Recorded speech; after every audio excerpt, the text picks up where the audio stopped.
Olá, sejam todos bem-vindos ao podcast Serenamente.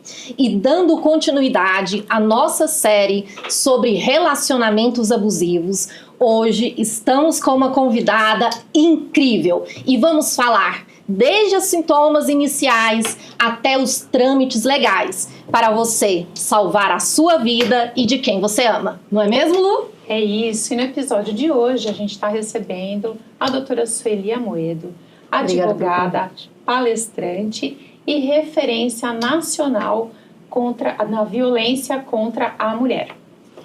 E claro que a gente não pode esquecer de falar para você as nossas redes sociais, para que você possa ir lá, curtir nossos canais, compartilhar com a pessoa que você ama. Lembre-se que um vídeo como esse pode salvar vidas.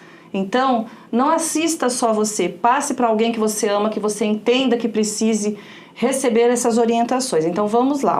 Os nossos canais são no YouTube, @serenamente.podcast, no Instagram, @podcast.serenamente e agora também no TikTok, serenamente.oficial1. Doutora Sueli, muito obrigada pela sua presença mais uma vez.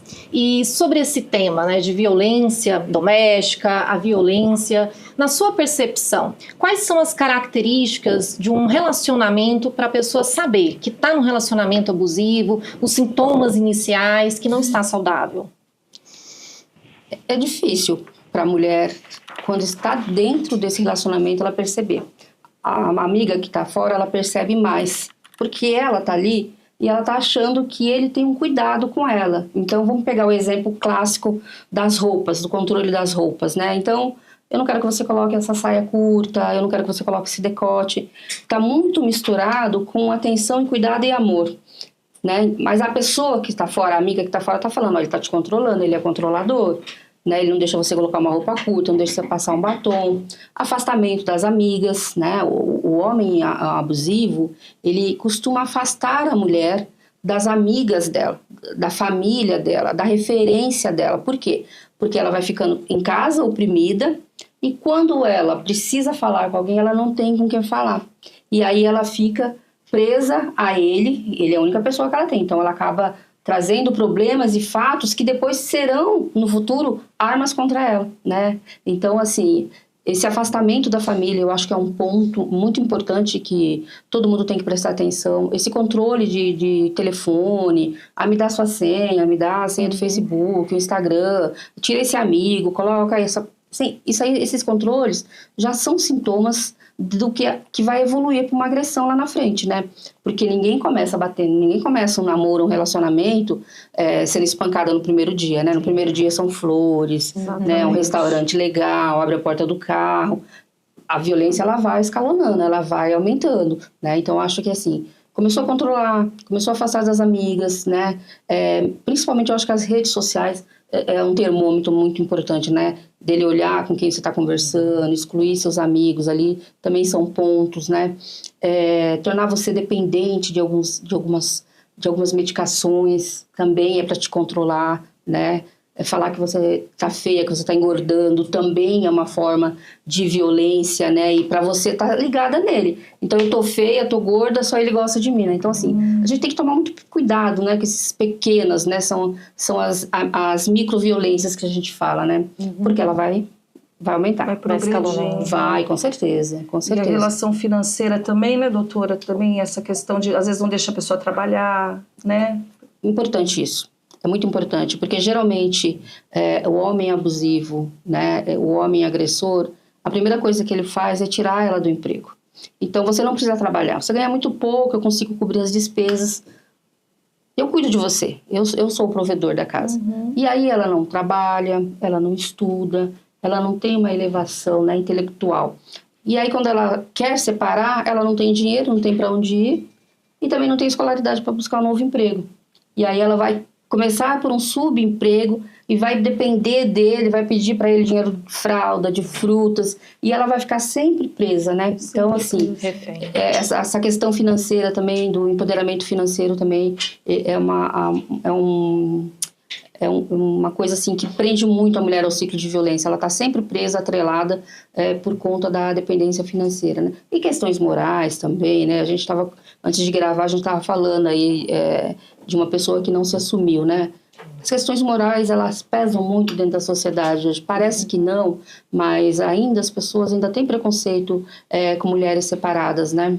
Sim, porque às vezes a gente vê isso também em graus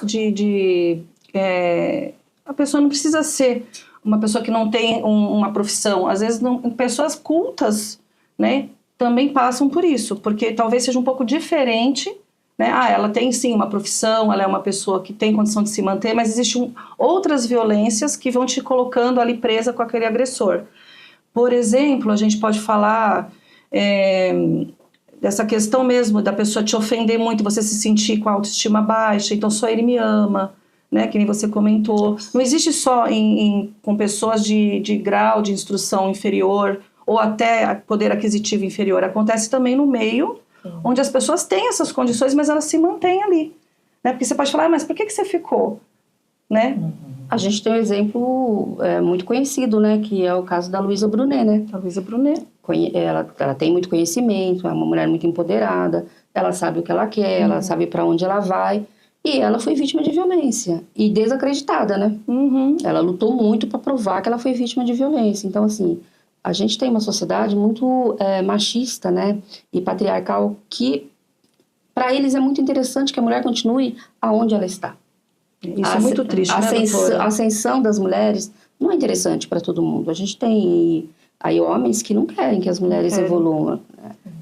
Ele quer o cafezinho na mesa, ele quer a comidinha no prato, a roupa lavada, né? Não que isso não possa acontecer dentro de um relacionamento, mas ainda há homens que pensam que a mulher é só para fazer tarefa doméstica, né? Eu acho que é muito interessante essa parte, porque assim, nesse contexto, nós mulheres, a gente entra muito no papel de cuidadora, né? Dentro da sociedade, até por um aprendizado cultural. E aí, tem muitos casos, inclusive casos que eu conheço, que atendo, onde a mulher é provedora da casa, então não o homem entrar com o papel de provedor, mas a mulher. Só que, dentro da concepção que ela tem, ela precisa cuidar desse homem também, porque o abusador também entra muito, ele se vitimiza e ela fica fragilizada na hora de perceber. E acho que o primeiro sinal do abuso, até ela contar para a sociedade, ela precisa contar para ela mesma. Eu estou sendo vítima do abuso. Se perceber ali naquela situação de violência, né? Porque ela está provedora e cuidadora. Mas hoje a gente tem muito disso, né? Desses casos, né? De mulheres que bancam, né, a casa ou que fazem financiamento para homens, né? Esses estelionatos que a gente vê diariamente. Ele vem, num primeiro momento, repleto de cuidado, né? Sim. Eu gosto de você, eu quero estar com você. Relacionamentos muito relâmpagos, né? Começa a namorar num dia, no outro dia já põe aliança, no outro dia tá namorando. Eu acho que isso aí já denota já uma certa tendência, né, do homem a querer explorar a mulher financeiramente, né? Eu tenho vários casos. Gente, eu tenho 15 anos atendendo mulher em situação de violência, já passou... mulheres de todas as formas, de todos os tipos, né? E eu tenho um caso clássico de uma amiga casada com um abusador financeiro. Ele ficou anos sem trabalhar. Sabe o que é anos? Sim. E ela demorou muito para perceber que ela estava sofrendo, estava sofrendo uma violência patrimonial, né? Sim. Porque ela bancava toda a casa e ele ficava em casa com relacionamentos com outras mulheres pela internet. E aí, quando ela percebeu, ela mudou de estado e pediu a separação, mas ela ficou mais de 18 anos nessa situação, né, provendo, porque ela mesma arrumava desculpa para ele, coitado, não consegue emprego, coitado, você viu, não deu certo a loja que ele abriu, faliu, né, e ela investia, ela montava lojas para ele, abastecia, né, esses equipamentos, e ele, com questão de 1 mês, 2, ele já dilapidava aquilo ali e não prosperava, né? Então também tem essa questão também da violência patrimonial que muitas mulheres sofrem e elas não percebem. Elas acabam até promovendo, né? Ajudando o abusador a se manter dessa forma. Inconscientemente elas fazem isso. Uma coisa é você ajudar a pessoa temporariamente, né? Numa situação, né? Ou então ajudar com o salário ali, olha, a gente tem... Não, normal, né? Você ganha 5, eu ganho 3, vamos somar, vamos prosperar. A outra coisa é você dar tudo na mão dele. Sugar aquela pessoa. Sugar aquela pessoa até secundário. Muito complicado. Tem várias formas de violência que a gente precisa ir estudando e percebendo e alertando as mulheres também, né? Sim. Esse peso cultural eu vejo que é muito forte. Esse exemplo que você trouxe. 18 anos para conseguir ter aquele start. Porque tem muito da nossa cultura, eu vejo que o casamento tem que dar certo, é a mulher que tem que fazer dar certo. Exatamente. A responsabilidade é a mulher. Exatamente. Né? Então sempre puxa para a mulher essa responsabilidade. Como se fracassou no casamento, essa mulher fracassou na vida. Essa mulher só vai ser completa se ela tiver uma pessoa. E anula a nossa individualidade enquanto ser humano. Não é? Ainda bem que a gente está tendo uma nova geração aí de adolescentes, que eu converso muito com os adolescentes também, e eles já vêm com uma mentalidade totalmente diferente, né? Quando a gente fala de violência contra a mulher, algumas pessoas falam que isso não existe, que isso é mimimi, que os homens também morrem, né? Então, a gente tem uma parte da sociedade que prefere invisibilizar, né, a violência que a mulher sofre. E aí a gente traz dados, né? Eu sempre trago dados, né? A gente tem que sempre você tem que sempre estar com essas informações, porque, claro que há relacionamentos em que o homem morre, mas aí você tem 100 mulheres que morrem vítimas de feminicídio, você tem um homem. Muito grande a desproporção. Só que daí, de repente, para alguns movimentos masculinos, para desacreditar o que nós trazemos, né, que a gente trabalha no enfrentamento, são esses dados. Eles ficam martelando, e a Elisa, não sei o quê, né? Então, às vezes fica muito difícil, porque os homens, eles são extremamente organizados, né, nessa questão de praticar hater contra as mulheres nas redes sociais. Que tem aumentado muito, inclusive. Eu fiz uma postagem essa semana e de repente muitos homens comentando e criticando, né? Sim. Falando que é mimimi, não sei o que. Eu falei, gente, aonde essa postagem foi parar, né? Para vir tantos homens? Que geralmente as minhas redes sociais 90% é mulher. E os homens que estão na minha rede são homens que são ativistas também pelos direitos das mulheres, eles trabalham em política para as mulheres, muitos jornalistas que me entrevistam, né? Então, assim, a gente tem muita gente trabalhando, mas tem muita gente trabalhando contra também. Sim. Trabalhando contra. E, por exemplo, a Maria da Penha. A Maria da Penha está com medida protetiva, ela tinha medida protetiva do agressor dela e agora ela está com uma medida protetiva de um homem que pratica violência. Ela não sabe quem é, né? Mas ele entra nas redes, ele ameaça e ele sabe exatamente onde ela está. Né? Ele tem informações de onde ela está, então ele tem ajuda de outros homens e ela tem uma medida protetiva agora, né? Muito recente que ela conseguiu uma medida protetiva. Então, assim, é muito difícil também você atuar no enfrentamento, né? Porque a gente acaba sofrendo violência, né? Sofre ameaça. Eu tive várias ameaças, né? Então, para quê? Para desestimular, para você desistir, né? É isso, né? Então, é difícil o contexto da mulher na sociedade hoje, porque a gente está numa luta de empoderamento, de crescimento, buscando novos salários, buscando melhor remuneração, mas em contrapartida a gente tem pessoas lutando contra a gente. Sim. E às vezes até as mulheres também, né? Sim, a própria mulher. E eu acredito que um dos meios que as mulheres são mais machistas, diria assim, é o meio religioso, né? Porque dentro desse meio existe um pensamento machista arraigado, onde a mulher precisa servir o homem a qualquer custo. E é muito difícil para a gente também combater esse tipo de pensamento, porque não existe a sororidade, não existe a compreensão de que isso realmente não é mimimi. Existe o julgamento, né? Dentro da igreja tem o julgamento, né? Sim. O julgamento do pastor, acho que o pastor começa errando já, que ele fala para a mulher que ela tem que aguentar, dobrar o joelho e orar para ele melhorar. Casou, tem que aguentar até o fim. E o homem, ele não melhora com oração, ele melhora sofrendo punições, sim, né?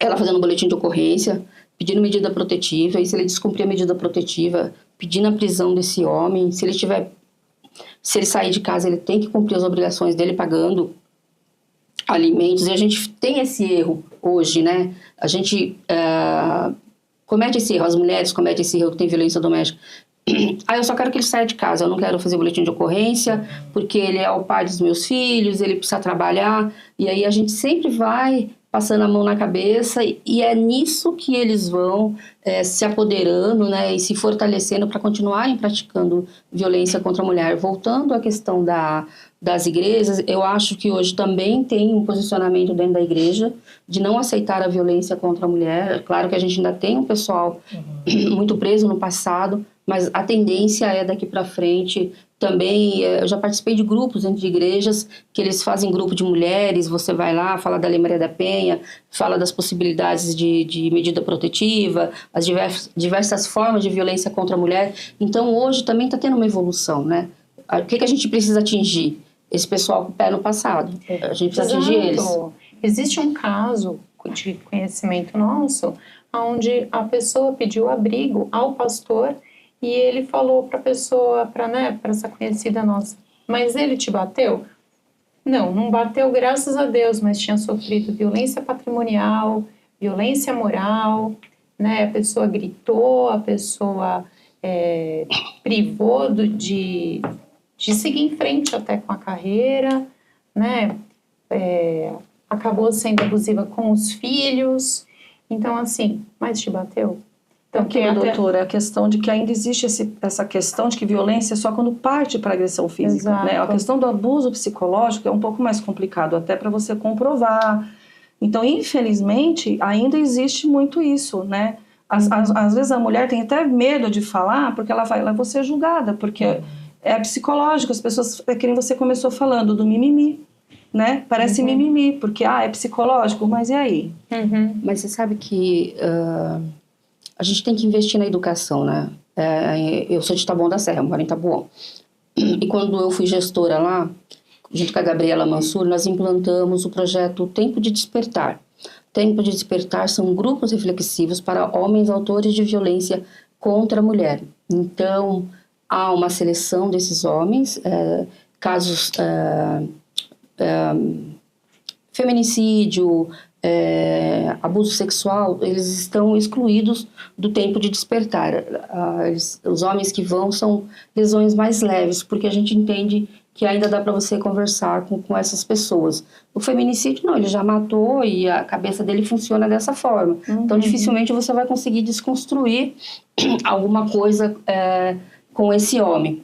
E os inícios desses grupos são muito difíceis, porque os homens, eles não entendem porque eles estão lá, que eles não fizeram nada, absolutamente nada para as mulheres, e que as mulheres também deveriam estar ali naquela situação de estar ouvindo palestras obrigatórias, né? Porque o Tempo de Despertar, ele dura 2 meses com palestras quinzenais, com 4 horas de aula, né, em cada palestra. Então, você tem ali uma divergência muito grande para eles conseguirem compreender por que eles estão ali. Doutora, eu só dei um empurrão nela. Só reagir, né? Só reagir. Então, mas o empurrão é violência. Exato. Ai, doutora, mas eu só xinguei ela de gorda. Eu falei, sim, mas você xinga de gorda hoje, de gorda amanhã. Eu soquei a parede, só nem soquei ela. A ideia de que tem na nossa sociedade de que amor e violência coexistem, né? Eu sempre digo, o que tem abuso sendo chamado de amor não é pouco, né? Então, é só cuidado comigo, é amor, é proteção, olha o quanto é a distorção. Até a nomenclatura, né? Crime passional.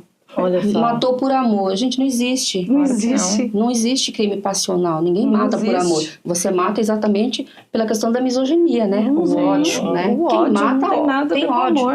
Né? Não tem nada a ver. Então, mas eu acho que sim. A gente tem aí muita gente trabalhando política para as mulheres, muitas mulheres falando para mulheres, alertando, muita gente conversando com os homens nesses grupos reflexivos.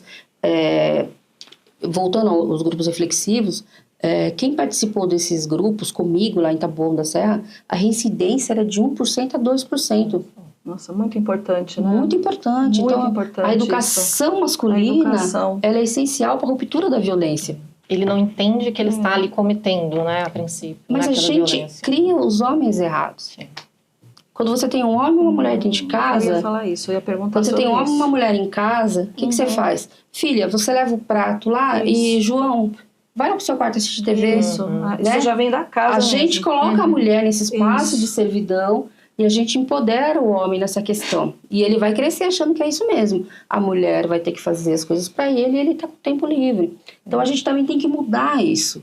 Nas escolas também a gente tem que levar a educação na temática da Lei Maria da Penha para esses jovens. E tem projetos bacanas, por exemplo, o Maurício de Souza, ele tem um gibi de violência doméstica, né? Muito bacana. Alertando as crianças de uma forma de falar muito simples, que todo mundo entende.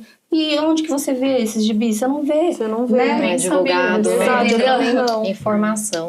E falando sobre informação, doutora, comenta um pouquinho os tipos de abuso que tem, porque muitas vezes a pessoa está vivendo um abuso e não sabe, né? Então, além do abuso físico, os outros tipos que existem de violência. Olha, o abuso físico, ele é o mais fácil de você detectar, né? É uma cicatriz, é um hematoma. Os homens usam muito bater na cabeça porque não deixa manchas, não deixa sequelas, né? Mas isso tudo, quando você vai para o ML, você consegue provar que houve a agressão, né? Eu acho que o mais difícil para se provar, e aí é onde a mulher abre mão de muita coisa, é dentro da violência psicológica. Porque a mulher começa a ser vítima de violência psicológica, né? Vai crescendo, vai crescendo, vai crescendo, vai crescendo. Tem uma hora que ela fala, vou sair de casa, vou deixar tudo para trás. Vou deixar meus filhos com ele, vou abrir mão do meu patrimônio, porque eu não quero morrer.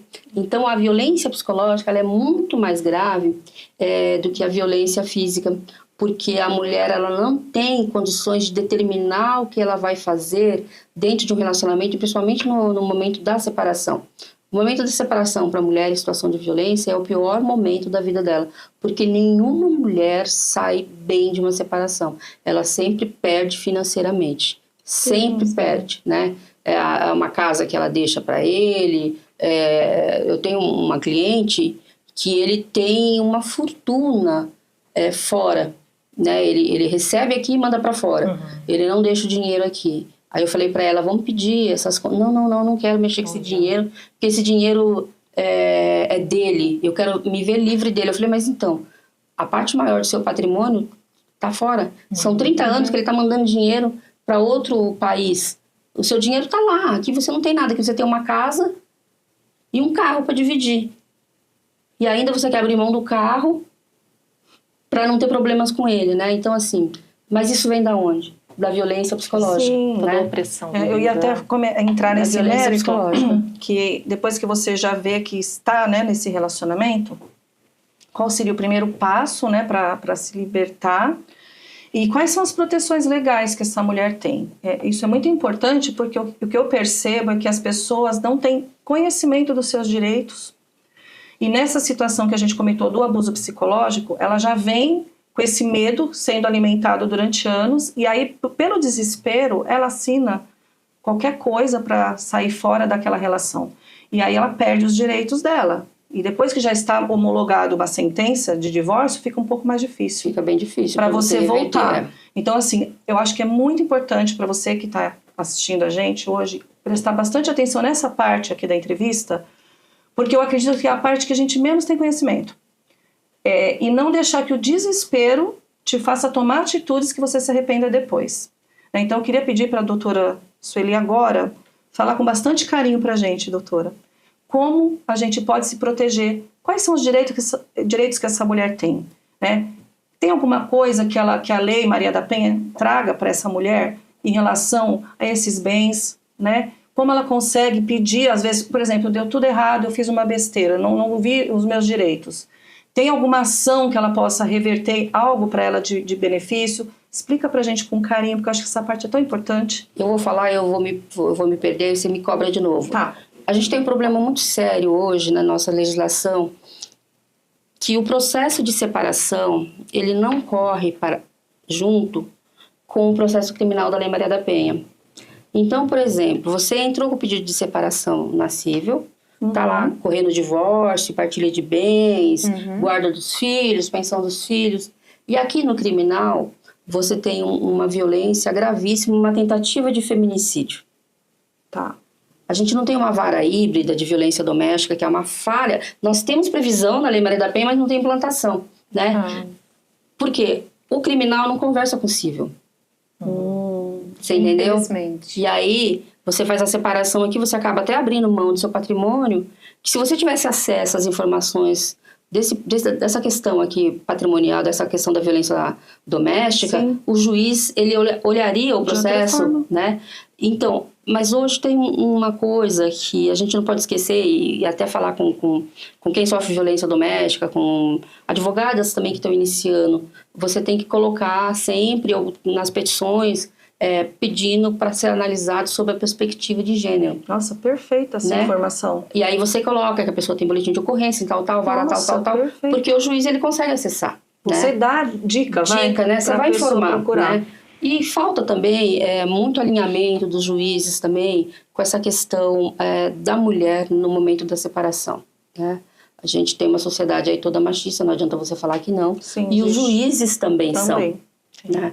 Então, por exemplo, a mãe traz a informação de abuso sexual, que acontece muito, mas muito. Aí a mãe traz essa informação, o pai entra com alienação parental, a mãe acaba perdendo o contato com os filhos. Você se entende que daí a mulher, o que ela prefere? Não fazer boletim de ocorrência, não trazer a denúncia, para continuar com o filho. Sim. Né? Para continuar com o filho. E assim também é em outros momentos, né?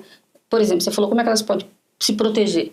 Violência patrimonial. Está previsto na Lei Maria da Penha. Faz um boletim de ocorrência de violência patrimonial. Por exemplo, ele vendeu uma casa, na constância do casamento, vocês não adquiriram outro bem, Outro bem. e aquele dinheiro ficou para ele. É uma violência patrimonial. Você pode fazer um boletim de ocorrência? Eu só acho que boletim de ocorrência é só para quando você apanha de alguém, né? Não. Então, Mas aí falta informação. Falta informação. Falta informação. Será que a pessoa não tem também vergonha, né? Eu vou chegar lá, vou ter que falar, será que alguém vai dar atenção para mim? Vai achar que é uma besteira? Porque as pessoas têm essa dificuldade mesmo, né? De chegar e de repente ser discriminada. Eu vou chegar aqui, vou falar isso, vai achar que eu tô aqui fazendo eles perderem tempo. É essa mentalidade que às vezes a mulher tem. Ela só entende que ela pode procurar ajuda numa delegacia se ela realmente apanhar. Né? Infelizmente é isso que a sociedade mostra para mulher. Que é o resultado, né, dessa violência psicológica, que ela sempre acha que é a culpada. Ela sempre acha que é né, culpada. que ela não tem direito. E falando sobre isso, doutora, para somos entender, ensinadas, né? Sim, Somos mas ensinadas, né? Ensinadas. O que traz a Lei Maria da Penha, né? O que ela pode auxiliar as mulheres? Olha, eu acho que a Lei Maria da Penha, eu sou uma árdua defensora da Lei Maria da Penha. Eu acho que é a melhor lei que existe de proteção para a mulher no mundo. Não tem outro país que tenha uma lei tão boa para as mulheres. A gente tem muitas falhas na ponta e antes da ponta com relação à mulher também que sofre violência, mas a lei em si, ela é uma lei totalmente de proteção à mulher, e dentro dessa lei ela trabalha uma transversalidade desse papel que eu empresto. Eu gosto de papel, não peguei caneta. Então nós temos a lei aqui, né? Então, aqui é a Lei Maria da Penha. O que a Lei Maria da Penha prevê? Grupos reflexivos para homens autores de violência. O que a lei prevê? Casas de acolhimento para as mulheres em situação de violência, dentro dos municípios. O que a Lei Maria da Penha prevê? Que a mulher tenha a OAB a serviços dessa mulher em situação de violência. Né? Então, a Lei Maria da Penha ela é uma lei social que trabalha a transversalidade. O que está faltando ainda? Conhecimento dessa lei. Por exemplo, nós temos hoje a violência psicológica, ela é tipificada como crime. Alguns anos atrás não, 3, 4 anos atrás não. Mas ela já tinha previsão dentro da Lei Maria da Penha. Então, algumas promotoras, elas usavam a tipificação da Lei Maria da Penha. Agora a gente tem uma lei hoje específica hoje já vale para boletim de ocorrência, para medida protetiva. Sim. Você entendeu? Então, nós temos uma evolução aí muito grande. Muito grande. A lei do feminicídio veio através da Lei Maria da Penha. Então, assim, tem previsão dos grupos reflexivos. Então, você já trabalha os homens. Tem a previsão do atendimento para as mulheres, né? Sim. Tem a previsão de atendimento para crianças, né? Outra dúvida que eu tenho, doutora, a idade desses meninos que fazem que tem essa informação, por exemplo, é só homem que já está envolvido em algum problema, que participa desses grupos reflexivos, ou de repente isso trabalha também os jovens, né? Os meninos jovens, ou isso seria só dentro de casa mesmo, a gente que teria que dar essa orientação, né? Além de dentro de casa, que só a gente tem que fazer, né, como pais. Mas essa idade, como que funciona isso aí? Ó, então assim, o tempo de despertar. O tempo de despertar, ele é totalmente jurídico. Então, você tem que fazer em parceria com o Ministério Público, com o Judiciário e com o município. Tá. Aqui, então, é a idade de apenamento de 18 para frente, cima. né? Mas tem um outro projeto da doutora Renata Krupp. Não sei se vocês conhecem. Ela é de Diadema, se eu não me engano. Delegada de Diadema. Diadema. E homem sim consciente também. Esse homem sim consciente também, ele é mais ou menos que uma porta aberta.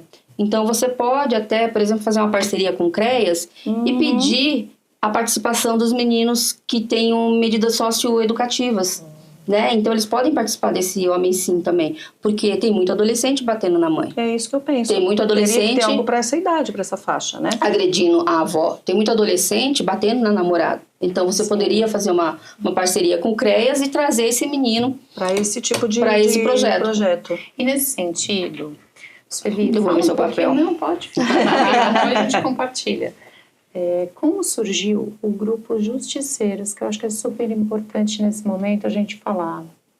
Olha, gente, eu sou justiceiras desde o início, né? Então eu falo que eu sou justiceira raiz, né? Essas são as melhores. Justiceira surgiu na pandemia. A Gabriela tinha acabado de sair de Taboão e a gente era muito unida, muito próxima. E ela ligou uma vez pra mim e falou assim: doutora, tá muito difícil atender as mulheres. O que você acha de a gente criar um projeto assim, assim, assim, assim? Eu falei: nossa, maravilhoso, vamos pôr em prática. Eu achei que seria meia dúzia de gato pingado. Na primeira semana, nós tivemos 1.000 inscrições. Nossa, 1.000 inscrições. Olha só a necessidade, né, desse tipo de projeto. E a gente tem muito parecido o número de inscrições com o número de vítimas. Então, nós temos 15 mil voluntárias atendendo no Brasil inteiro e nós temos 16 mil vítimas, né, desde que Justiceiras foi implantado.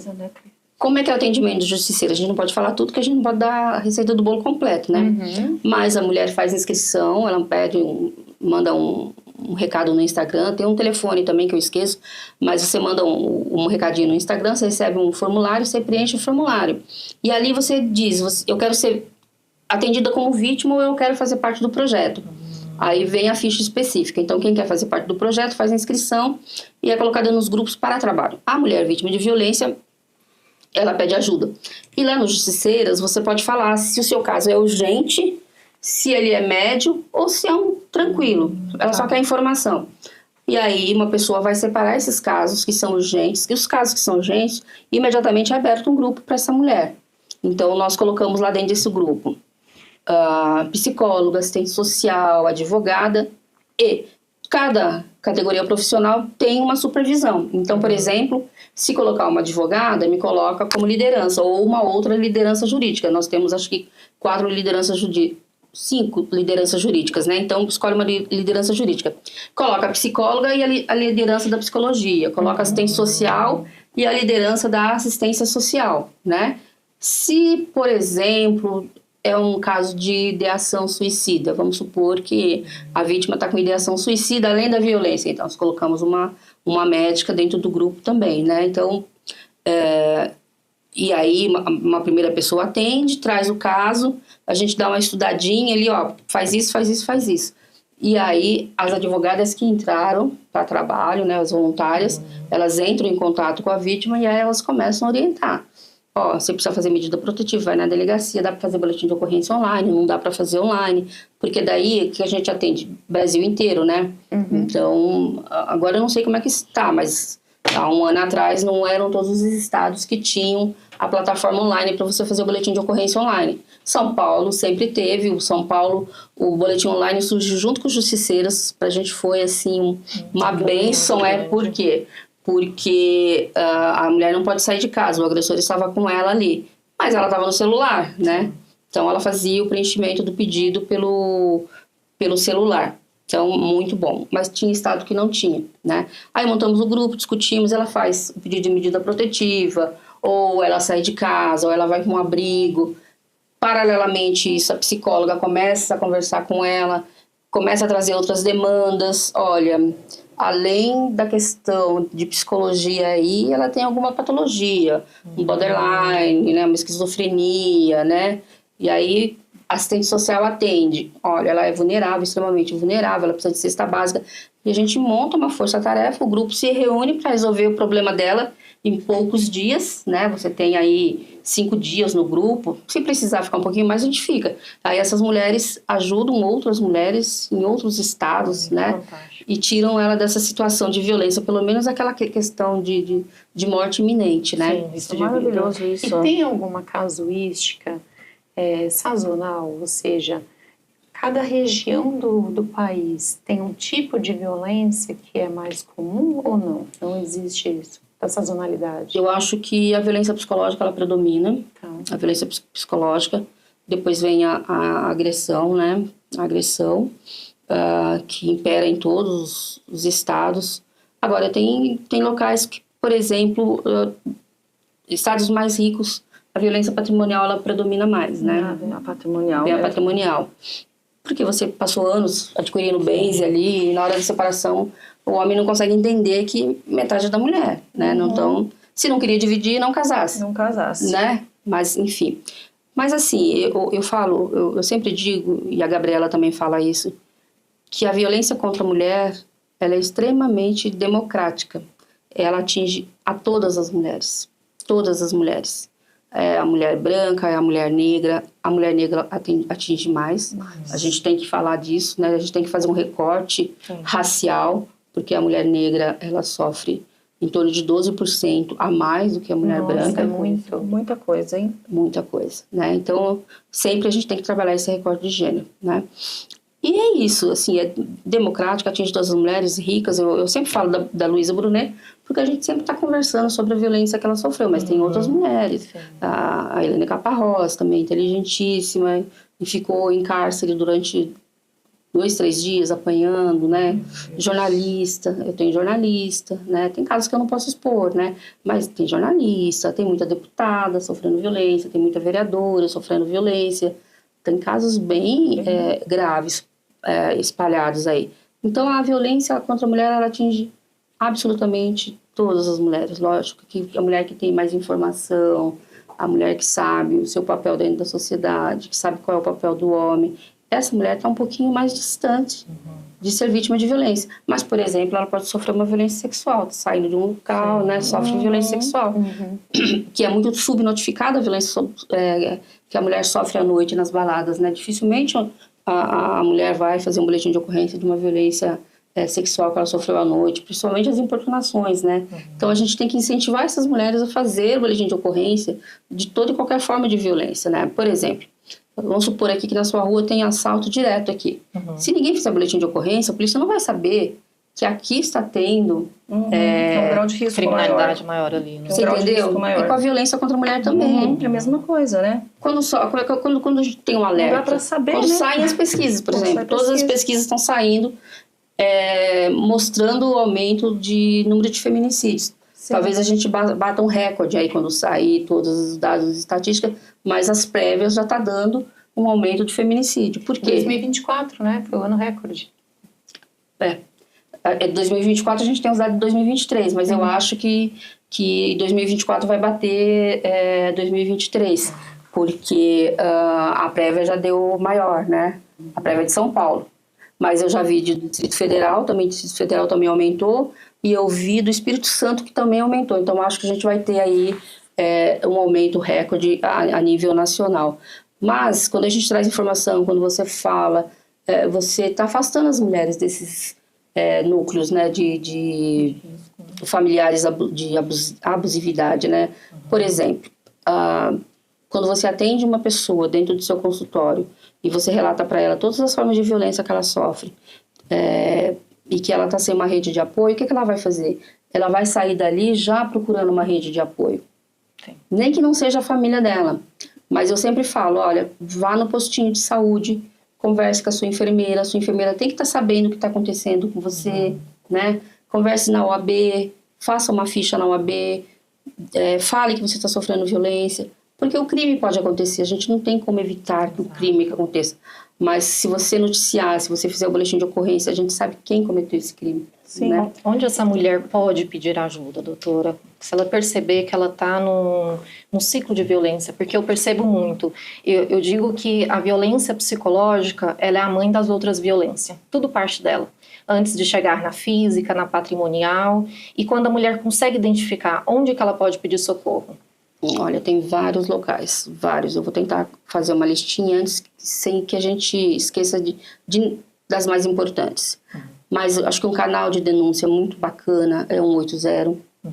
Só que o 180, ele é um canal de denúncia. Então, por exemplo, uma vizinha que quer denunciar que a vizinha está sofrendo violência. Então, o 180, ele é próprio. Mas a mulher está sofrendo agressão nesse momento, o 190. Tá? Direto para o 90. Direto para o 90. Não precisa ter medo de ligar no 90. Não, porque você não precisa se identificar nessa questão, porque é um crime ocorrendo, Certo. né?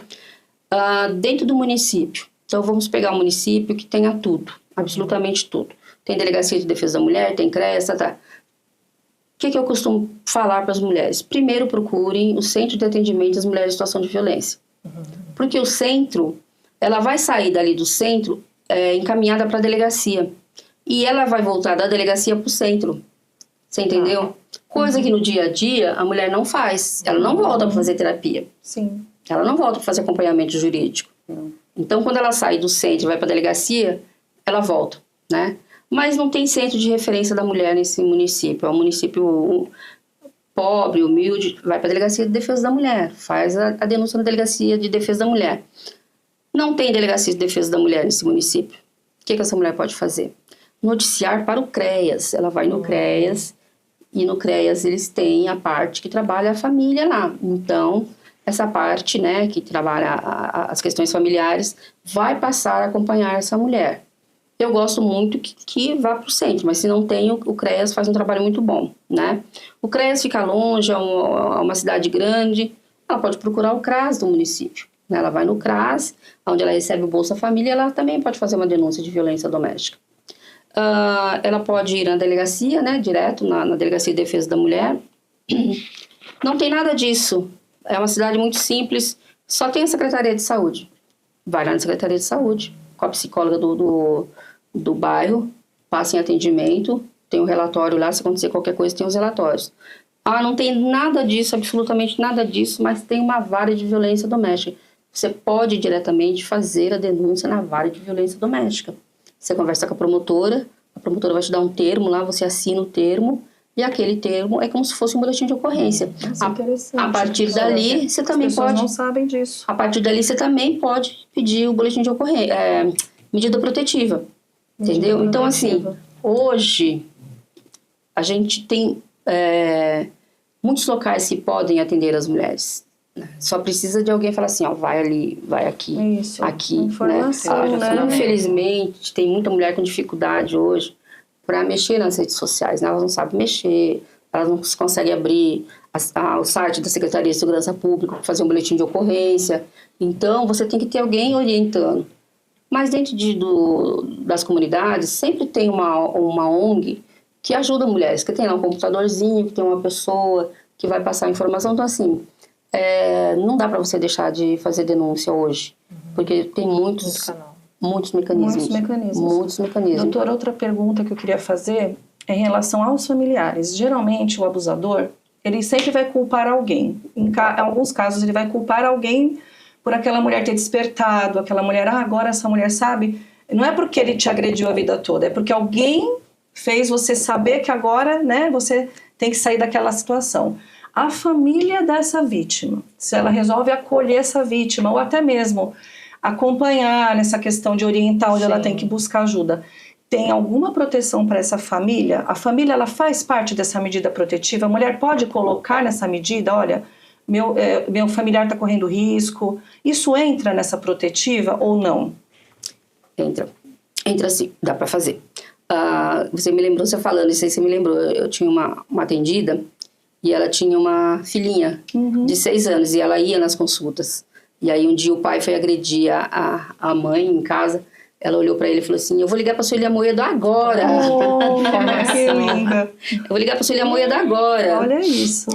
Por quê? Porque eu era uma referência para ela. De cuidado, né? Cuidado. Olha, se o agressor geralmente o agressor, ele, quando ele vê que ele não consegue nada com a mulher, ele parte para os filhos. É isso que eu ia perguntar. Esse é o medo, às vezes, da mulher, né, doutora? Animais domésticos, Animais domésticos, né? O que afeta a mulher, né? Então ele parte para os filhos. A gente tem um caso agora recente que o pai deu um tiro na cabeça da menininha, né? Sim, na frente da mãe. Pensa Atirou primeiro na menina, né? Para a mãe ver, a menina para a mãe sofrer, e depois atirou na mãe, né? Então eles, quando eles veem que eles não conseguem atingir a mulher, eles começam ou para os filhos ou para a mãe da mulher. Nesse caso, você pode pedir a medida protetiva extensiva aos familiares, ótimo. né? Porque geralmente a medida protetiva ela não vem extensiva aos filhos, Tá. porque o homem que é agressor, ele não maltrata as crianças no primeiro momento. Ele é o bom pai. Uhum. Então a medida protetiva ela não vem vinculada às crianças. Só que começou a haver violência, a violência começou a expandir para os filhos, tem que fazer um boletim de ocorrência extensivo. E se acontecer com boletim, né? Não, pode fazer no mesmo boletim, pode ser na mesma denúncia. Tá. Tem que ir na delegacia e ver como é que a delegacia vai trabalhar nessa questão. Você pode fazer um novo boletim, mas você pode trabalhar o boletim anterior, né? Faz um termo e anexa lá e pede medida protetiva. Então, tem várias formas, né? Mas se a violência não está centrada só na mulher, quem está com ela tem que estar cuidada também, né? Sim. Uma coisa que eu vejo muito presente, que eu acho que é importante falar, é da violência tecnológica. Então, a mulher tem dificuldade, às vezes, de pedir ajuda, até para a rede de apoio, porque ela tem a sua rede social, os seus aplicativos de comunicação, tudo vigiado, né? Então, tem aquele serviço de mensagem, está no celular dela e no do agressor. Ou o agressor clona ali, a gente sabe que tem muito isso. E ela tem dificuldade, fica num cárcere privado realmente, até de contar que está sofrendo violência, porque o psicológico dela está completamente drenado em nome dessa agressão, né? Então, assim, como que essa mulher, até no projeto Justiceiras, ela consegue pedir ajuda? A gente já recebeu, a gente tem um grupo de acolhimento, um grupo terapêutico online, e a gente já teve caso lá da pessoa falar assim: me ajudem aqui, eu não consigo falar porque ele está me perseguindo pela casa, querendo ouvir o que vocês estão falando. Não falem a meu respeito. Então, tem alguma forma dessa vítima solicitar ajuda dos justiceiros ou de algum órgão sem que o agressor tome conhecimento daquilo? Eu vou falar dos justiceiros porque eu acho que os justiceiros é o meio mais fácil para fazer isso hoje, né? Tem o Disque 180 que você pode fazer, mas o Justiceiras, você pode, quando você preenche a ficha, vai ter uma pergunta lá: você está falando por você ou você está falando pela vítima? Aí você se identifica que você está pedindo ajuda para a vítima. Nossa, que bacana. Aí você coloca os dados da vítima. Legal. Se você puder, você coloca o telefone. Já teve mulheres justiceiras que nós atendemos pelo número da denunciante. Então passava as informações para a denunciante e a denunciante repassava as informações para a mulher em situação de violência. Então, assim, tem vários mecanismos, né? Vários. Já tive caso de denúncia que eu fiz, porque a mulher não poderia comparecer até a delegacia, mas isso eu era gestora, eu tinha um aval legal para fazer isso. Mas uma outra pessoa, uma terceira pessoa, pode pedir ajuda para a mulher, né, em situação de violência, né? Tem crianças que fogem. Tem um caso que eu conto sempre. Esse menininho, ele morava em Santo André. A mãe, o pai era uma pessoa ali da Boca, né? Uma pessoa da Boca ali, e São Bernardo. Chega um dia lá em Taboão da Serra, 8 horas da manhã, a minha assistente social: doutora, tem uma família aí para você atender. Aí eu vi uma mãe, um bebezinho e um rapazinho, um menininho, tinha uns 8 anos. Aí eu falei: Ana, atende. Aí daqui a pouco a Ana voltou e falou assim: doutora, você tem que conversar com essa família, você tem que conversar com esse menino. E eu estava super preocupada, falei: tá, daqui a pouquinho eu vou atender. Aí acabei meus atendimentos ali, meus relatórios, eu fui falar com a família para conhecer o caso. Aí a história era assim: o pai batia na mãe, era agressivo. O menino, naquele dia, o menino de 8 anos, levantou, colocou dentro de uma mochilinha uma lata de leite, uma chupeta, uma mamadeira, uma fraldinha e falou: mãe, hoje a gente vai fugir. Olha isso. Pegou a mãe, entraram no primeiro ônibus, foram parar lá em Taboão da Serra, né? E aí eu perguntei pra ele, falei assim, eu vi toda a história, e falei pra ele assim, você é muito inteligente, né? Você é um menino muito inteligente. O que você quer ser quando você crescer? Aí ele falou pra mim, eu quero ser qualquer coisa que não lembre o meu pai. Né? Nossa, isso pra mim foi muito forte. Muito forte. 8 anos? Ele tinha 8 anos. E aí ele ficou o tempo todo ali comigo, ali o dia inteiro, porque a mãe achou melhor voltar para o estado de origem e a gente conseguiu comprar uma passagem para eles voltarem para o estado de origem. Então, assim, um menino de 8 anos salvou a mãe. Salvou a mãe, né? Basta você ter bom senso, né? Como é que eu posso ajudar essa mulher? Às vezes tem rapazes, né, que eles não têm o menor jeito para tratar de violência, eles não têm um discernimento, né, para falar a palavra certa e falar assim, doutora, lá na faculdade eu tenho uma amiga que está assim, assim, assim, assado. Eu acho que ela sofre violência. Eu falei, não, passa meu telefone para ela, se você quiser eu converso com ela. Então, assim, quando você começa a falar, as pessoas começam a prestar mais atenção, né? Começa a prestar, começa uma seletividade, né? Eu quero te falar uma coisa muito importante que veio na minha cabeça agora, você contando a história desse menino.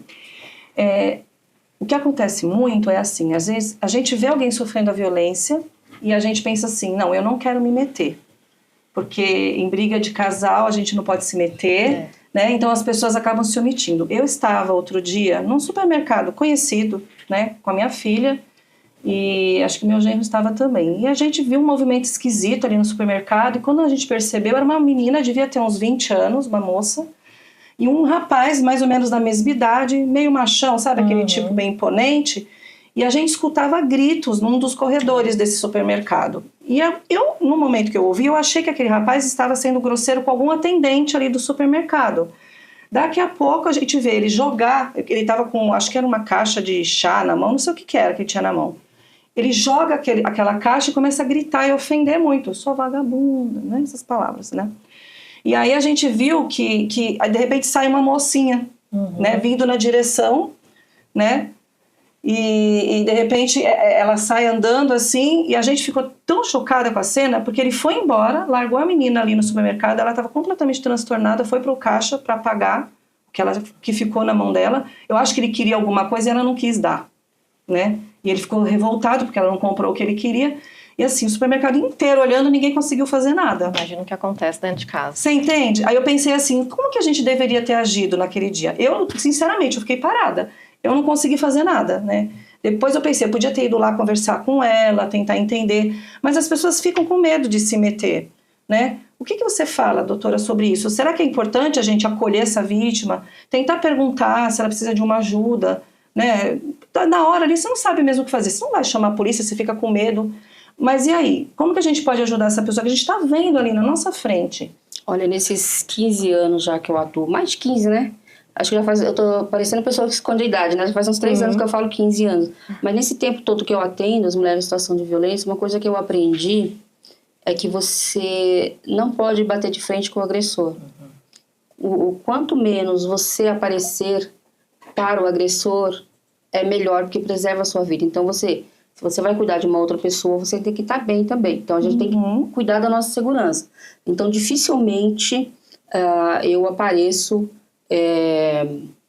para esse homem, da mulher que eu estou atendendo. Mas você pode, por exemplo, dentro de um estabelecimento comercial, a responsabilidade era do estabelecimento de chamar a polícia. Ou de conter ele ali. Né? Responsabilidade, porque quem está vendo um crime e não cessa...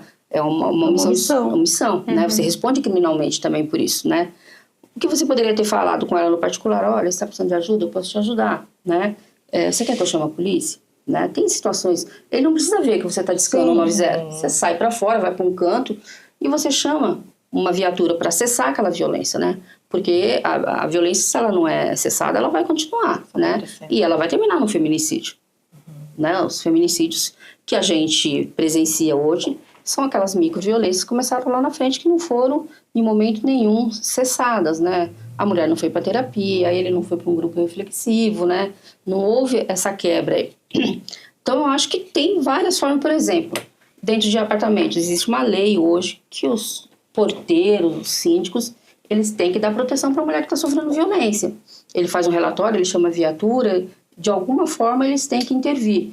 Lei para bares e restaurantes, né? O dono do estabelecimento comercial, ele é obrigado a dar proteção para a mulher que está sofrendo um abuso ali dentro.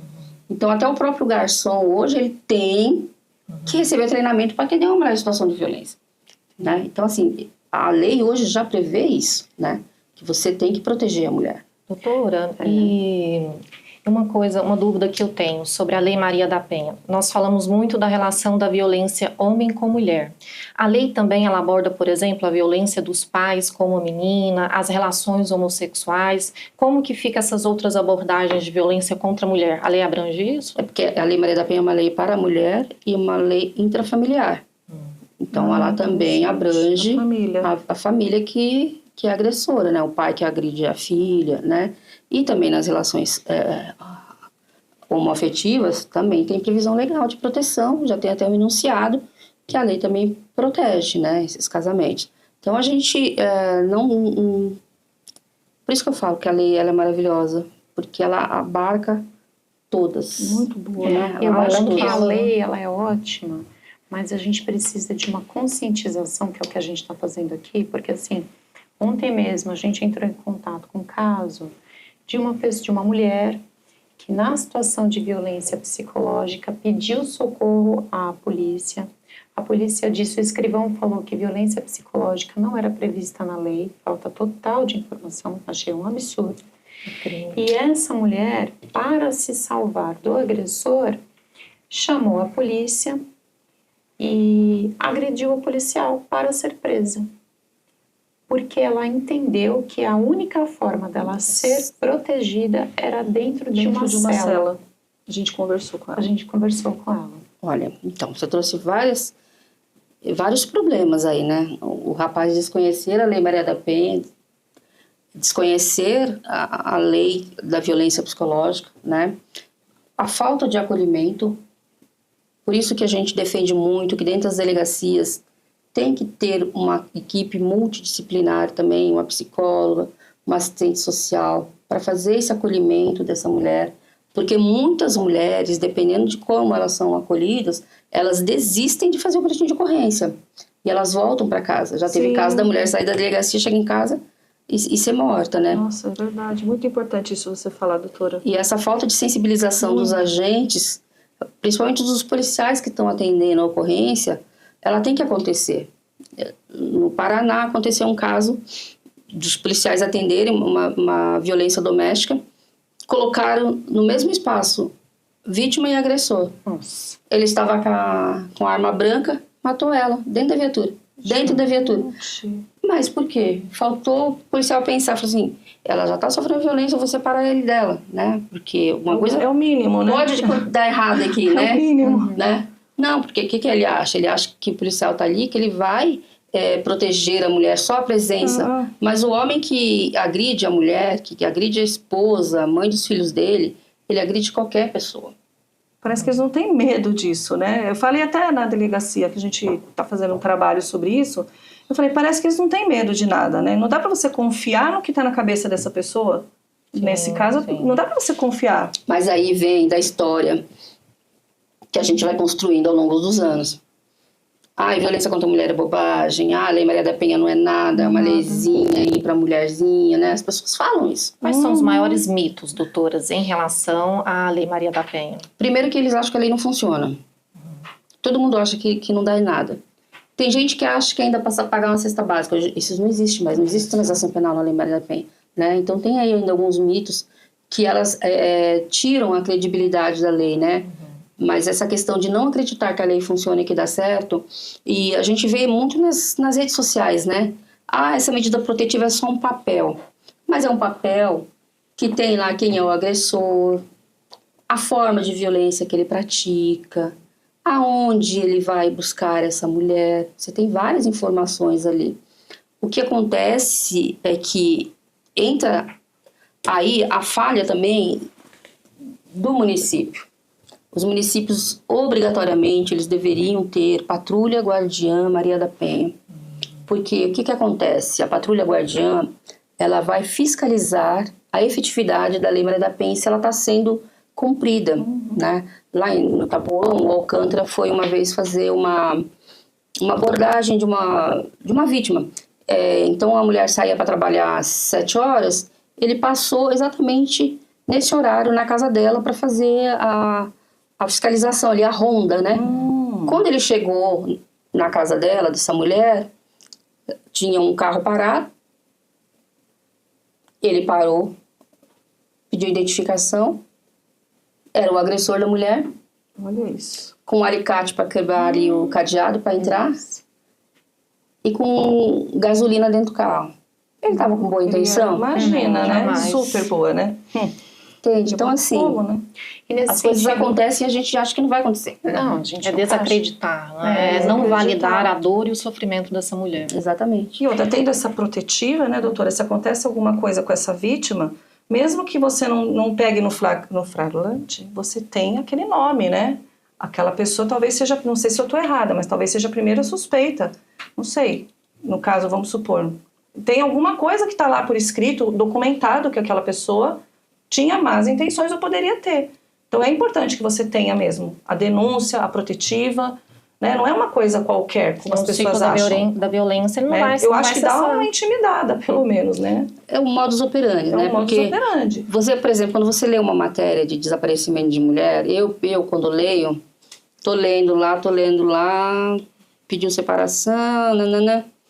Na hora eu falo. Marido tá envolvido, ex-marido tá envolvido. Você consegue ter essa Eu visão. consigo. Aí meu marido fala pra mim, ai, Sueli, desliga um Para pouco. com isso, né? É, Não consegue olhar sem pensar nisso. exatamente. Né? Aí depois de 15 dias, 20 dias, vem lá a prisão do homem. Porque eles têm uma forma de atuar, de trabalhar. E principalmente quando fala, não aceitou o fim do relacionamento. Pronto. Tem Eu alguma acho que- característica? Alguma característica comum desse abusador? Perfis que você percebe que se repete? Eles vão muito no trabalho da mulher. É uma coisa rotineira. Eles passam, Infelizmente. eles vão no trabalho, mesmo que eles não apareçam, né? A pessoa deles não apareça, mas eles vão. Então, eles, para verificar se elas estão com outra pessoa, se elas estão saindo com alguém, se elas estão saindo de caronas. Então, isso é um padrão deles, sempre. Outra coisa é questionar os filhos. De uma forma muito sutil, subliminar. E aí, tudo bem, filho? Tudo. E aí, como é que tá as coisas? Tá bem. Sua mãe, como é que tá? Tá bem, pai. Ah, ontem a gente foi no mercado, a gente encontrou com o Zezinho lá, minha mãe conversou com o Zezinho. Aí ele começa a usar os filhos para tirar a informação, entendeu? Ou começam a ameaçar a família da mulher, porque é o que você falou, né? Tem a medida protetiva para ela, mas pode falar para a sogra. Não pode. Exatamente, Não porque eles pode. começam a pegar a família, né? Os familiares para pegar a informação e também para coagir. Então, é importante que tenha essa medida, porque a família também acaba se envolvendo e ela sofre junto. Muitos casos, a violência aconteceu com a pessoa e com a família, porque não tem como, você está junto ali. Então, é muito bom que tenha esse apoio para a família, né? Essa proteção. Eu atendi uma mulher que ele batia na sogra. Então, e afetava a mulher. Pra Porque que é mais do que desestabilizar. desestabiliza a pessoa. Imagina, você vê sua mãe apanhar, né? Ou um filho, né?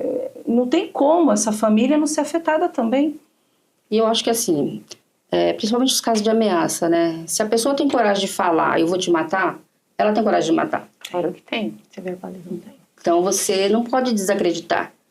É isso que eu E falei, uma não dá coisa pra que você é muito imaginar o que tá na comum cabeça desse é a agressor. pessoa dizer assim, mas eu falei isso porque eu tava com desespero de te perder. Não tava com desespero de perder. É uma coisa que já tá passando na cabeça Já tá dele. passando. E acho muito importante que a mulher, nesse contexto, ela só tem noção da gravidade do que ela tá passando quando é dito ou pela polícia ou pelo justiceiro. Olha, o seu caso, ele tá sendo tratado como grave. Ela fala, olha, meu caso é grave. Não tem essa noção. Né?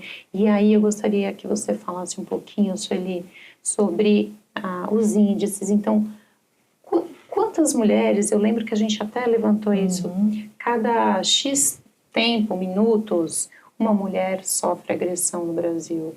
Ele está crescente, isso, né?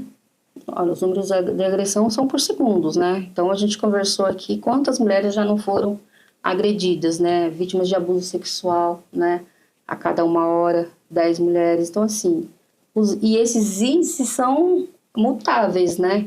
Cada nova pesquisa que sai, o tempo diminui e o número de vítimas aumenta. Eu acredito que subestimado também, né? Subestimado, porque é notificação, né? Subnotificação. E aquelas que não falam nada, né?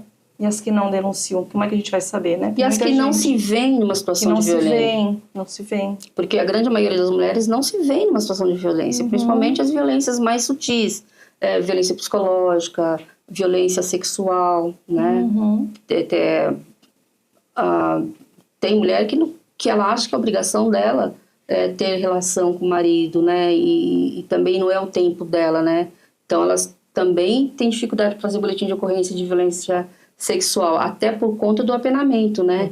Que o tempo de prisão é maior. Então, assim, violência sexual tem subnotificação, violência patrimonial tem subnotificação, violência psicológica tem subnotificação, crimes de injúria tem subnotificação, violência física tem subnotificação, todas as violências elas têm subnotificação. Também.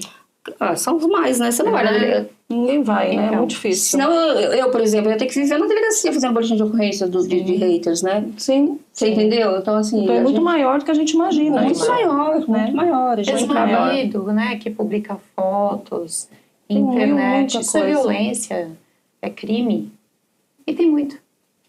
Gente, olha, eu acho que assim, a divulgação de nudes, né, nas redes sociais é um problema muito sério, porque é um crime que não prescreve nunca, né? E nem a ofensa que a mulher sofreu também. Porque foi pra rede, é eterno, né? Sim. Exatamente. Se você abrir, se você quiser saber daqui 100 anos de uma foto de uma menina, você consegue localizar. Porque mesmo que a justiça determine que as fotos sejam retiradas do ar, mas foi pra internet, você printa, você guarda aquilo e ele pode voltar a qualquer momento, né? Então, acho que os crimes virtuais hoje são um problema muito sério, né? Muito sério.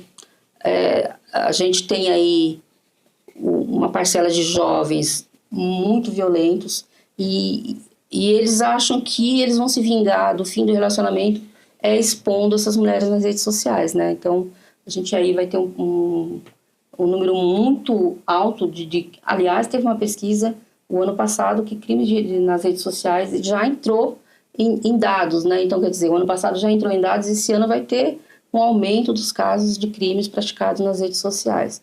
Então, a mulher não tem paz, né?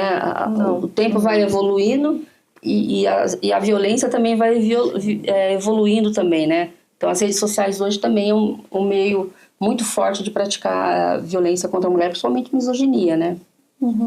E a gente está indo já quase para o fim, né? Eu queria só comentar um outro abuso rapidinho aqui, que é o abuso financeiro, que às vezes a pessoa não entende muito bem o que é, né? O abuso financeiro, doutora, é a mulher não ter ciência do que a família tem, aquele casal onde só ele tem acesso aos bens da família, só a ajuda que ele coloca dentro de casa que é importante, aquilo que ela faz não é importante. Às vezes a mulher vive anos assim, né? Tudo que ela faz não é significativo, porque às vezes a renda dela é muito inferior. Então aquela coisa assim, você depende de mim, né? Então isso também, meninas, né, mulheres aí, entendam que também é um abuso, né? Você tem o direito de saber o que a sua família tem, porque isso faz parte de uma relação saudável, né?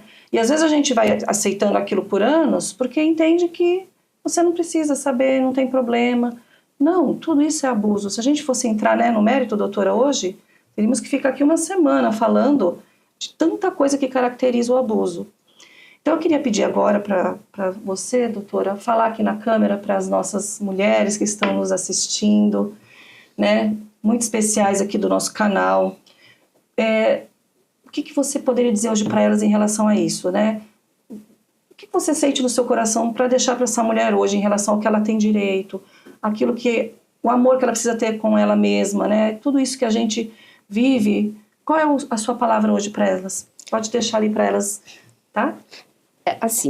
Com relação aos crimes financeiros, a mulher também tem que começar a exigir, né? Quanto que você tem na conta, né? Esse dinheiro está indo para onde? Está sendo utilizado por quem? Esse terreno que você comprou, Tá em nome de quem? Tá no meu nome também? Tá só no nome, né? Porque o que os homens fazem, né? Esses que têm um poder aquisitivo maior. Eles começam a comprar patrimônio no nome de outras pessoas. Então, vai pro nome da mãe, vai pro nome do irmão, vai pro nome de um amigo. E depois, na hora da separação, fica muito difícil para você provar que aquilo esse é do casal. lastro, né? Esse lastro aí. Então, a gente também tem que prestar atenção. Comprou? Vai lá, eu quero entrar aí, eu quero assinar, eu quero estar perto também. A gente tem que começar a acompanhar mais. Eu atendi uma mulher que ela era bem rica, né? Eles eram bem ricos. E ela conheceu uma pessoa, a pessoa foi entrando na família, entrando. E aí, um dia ela chegou na fábrica, a fábrica não tinha nada, absolutamente nada. Ele levou todo o maquinário, mas mascarado de um assalto, né? E depois de algum tempo, ela localizou esses objetos da fábrica dela numa fábrica que o irmão dele abriu. Então, quer dizer, né? Mas aí, como é que você prova tudo isso? Né? Então, começa a complicar muito, Começa né? a complicar muito, porque daí ela ficou sem patrimônio também. Aí ela não tinha como pagar o perito. Olha a situação, né? Não tinha como pagar o perito para fazer essa contabilidade aí, porque daí você tem que ter um perito das máquinas, um perito financeiro, e são caríssimos para as mulheres. Eu acho que também hoje, então assim, antes das coisas acontecerem, porque o pessoal procura advogado quando o leite já derramou, né? Não é isso? Começa a namorar, assina lá qualquer termo de namoro, né? Depois que termina, aí não tem o que fazer. Uma mulher recentemente, ela assinou um termo de namoro, papapá, não tem direito a nada. E aí ela ficou 5 anos com ele. Ele adquiriu o patrimônio durante esses 5 anos. E quando ela terminou o relacionamento, ela estava doente, recém-saída de uma cirurgia, e ele colocou ela para fora de casa, mesmo com uma cirurgia recente. Aí você olha o contrato de namoro, não tem direito. Você pode até entrar na justiça, vai ser uma briga, né? Talvez você consiga aí uma pensão. Mas por que não chamou um advogado antes de assinar esse termo? Se você está pretendendo constituir família, se você quer um relacionamento mais sério, por que você vai assinar um contrato de namoro? Não é isso? Porque assinou, está assinado. Está assinado. E um homem, quando dá um contrato de namoro para uma mulher, ele já não está com boa intenção. Eu ia falar isso. Um sinal, é até estranho, né? Sim. Então a gente tem que começar também... Para de ser um pouco ingênua, né? Exatamente. Pensar como o homem pensa. Uma cliente Gostei minha, dessa aí, viu, uma doutora? cliente minha, casada há 50 anos. 50 anos sofrendo violência doméstica. Aí ela falou, doutora, eu quero me separar do meu marido. Ele tá doente, tá diabético, tá para morrer e continua me agredindo, eu quero separar dele. Eu falei, agora você não vai separar mesmo, você vai ficar casada. Porque, né? Ela vai ser dona de tudo, né? E a gente também tem que começar a ter essa inteligência também que os homens têm, né? Não é errado você querer ascender profissionalmente, você ter bens, você ter sua autonomia financeira, você não depender de ninguém para comprar uma roupa, comprar uma blusa, comprar um sapato. A gente tem que começar a se empoderar nessa questão.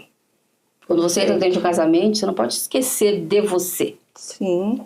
Né? Você não pode esquecer de você, parar a faculdade, não fazer curso, não se especializar. Vamos estudar. Assinou qualquer documento, chama o advogado para dar uma olhadinha. Depois que está assinado, depois que você fez a separação e que você abriu mão dos seus bens, dificilmente você vai conseguir restabelecer seu status quo, né? De empoderamento financeiro, né? Então, assim, a gente tem que pensar também, começar a pensar, né? Tá dando medicação, tá dando remédio para você toda noite. Tem uma coisa errada ali, gente. Tem uma coisa errada. Não pode ser normal, né, Não doutora? pode ser normal. Não pode ser normal uma situação dessas. Não passa na sua cabeça que ele quer você vulnerável Tem que desconfiar, no mínimo. para abuso sexual, Exatamente. né? Então, A gente tem que parar de ser tão ingênua, né? Exatamente. A mulher tem essa questão de ser muito... achar que ela não tem direito a nada, né? Que ela não tem direito a nada, sempre. É engraçado isso, é uma coisa mesmo cultural. A gente não se coloca, não se empodera naquilo que precisa. Não é questão de ser feminista, não é questão de sair por aí brigando. Não, gente, isso é o normal. Nós somos seres humanos. É o avanço da sociedade, né? É o avanço. Nós somos seres humanos, né? Todo ser humano tem direito à dignidade, não é? E a gente perde até a dignidade, dependendo da situação que você vive. Você não tem nem a dignidade mais. E essa é uma pena, né? Que tá terminando. Mas a gente queria agradecer. Eu que agradeço. Né, doutora? Nossa, por mim eu ficaria aqui horas, né? Falando mais e mais. Um assunto extremamente importante, tenho certeza. Que pouco falado, né? A gente fala muito do abuso, mas a gente não entra nessa parte legal, né? Dos direitos, né? De você entender. Acho que foi extremamente importante. E eu queria agradecer, né? As meninas também, né? Claro. E eu queria que você falasse os seus contatos, né? Seus projetos, para que as pessoas possam te encontrar, saber o que você apresenta, além das justiceiras, né? Queria que você contasse pra gente. Então, eu faço parte das Justiceiras, né? Sou liderança jurídica lá. Também faço parte da Virada Feminina, sou da coordenação do enfrentamento à violência contra mulheres.